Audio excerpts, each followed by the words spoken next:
nossa pesquisa se volta para uma análise das influências que a reforma exerceu na educação, especialmente na educação escocesa, que teve como seu principal líder John Knox, no século XVI. Um importante defensor da ampliação da educação naquela nação. Para isso, nós nos valemos de um documento apresentado ao Conselho dos Lordes protestantes que lideravam o país após a morte da Rainha Católica Maria Letícia em 1560 e possibilitou a implantação da reforma naquele país. Esse documento ficou conhecido como o primeiro livro da disciplina e guarda uma importância histórica por ser um dos primeiros modelos de um sistema educacional nacional nos meios protestantes, esquematizando desde as escolas primárias até as universidades. John Knox teve uma formação clássica, foi sacerdote católico e depois aderiu à reforma e esteve em Genebra com Calvino. Em 1557 ele foi aconselhado a voltar à Escócia e a partir daí atuou muito mais ativamente nos movimentos em direção à implantação da reforma no país. Ele se tornou, então, a partir daí, uma figura central da reforma na Escócia, tanto por suas ações como líder religioso, destemido, quanto por seus escritos de combate ao catolicismo e de apologia à doutrina reformada. Iniciou sua produção literária em 1548, quando escreveu uma epístola para a congregação do Castelo de St. Andrews, com um breve resumo da justificação pela fé de Palmeiras, passando, dentre outros, pelo seu polêmico texto político do governo ilegítimo exercido por uma mulher, de 1558, objetivando claramente atacar as rainhas católicas Marie de Guise e Maria Tudor da Inglaterra.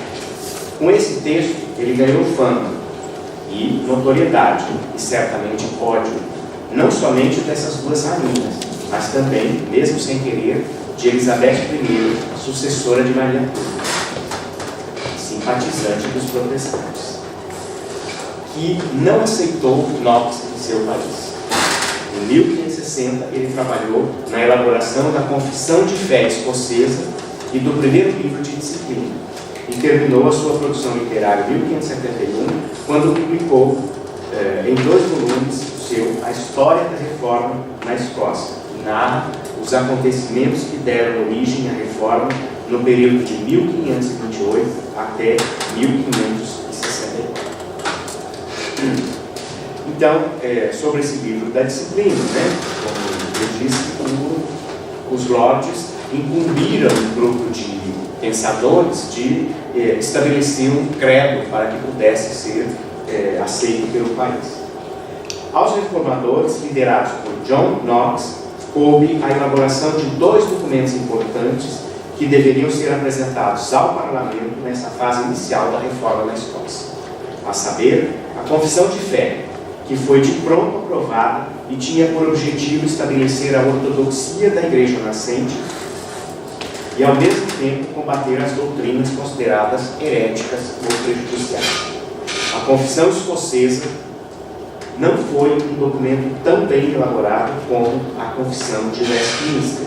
Ela nasceu do esforço de um homem que estava mais preocupado com questões práticas do culto e da vida cristã do que com controvérsias ideológicas ou teológicas.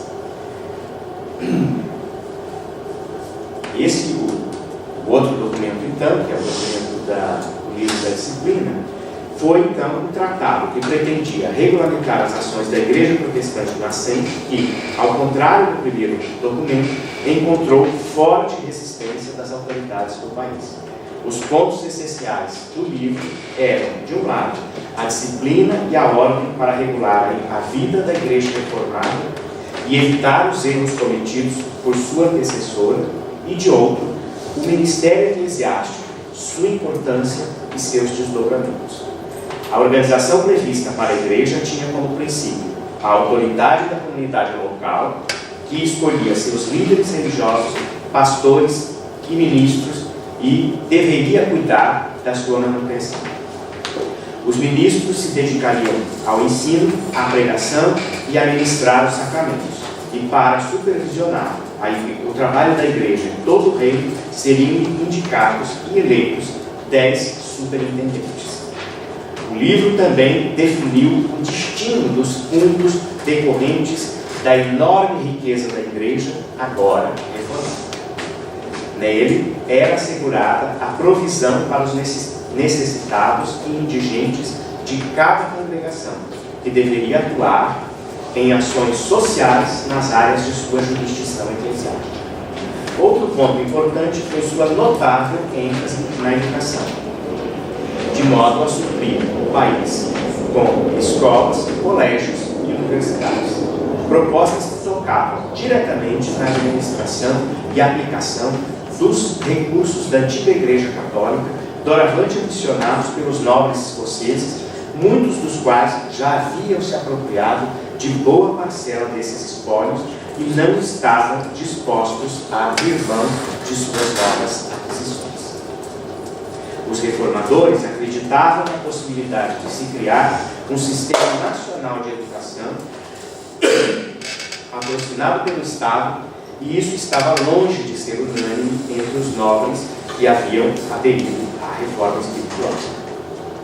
Esse programa esquematizado pelos reformadores escoceses tinham como modelo outras reformas educacionais já elaboradas em meios protestantes.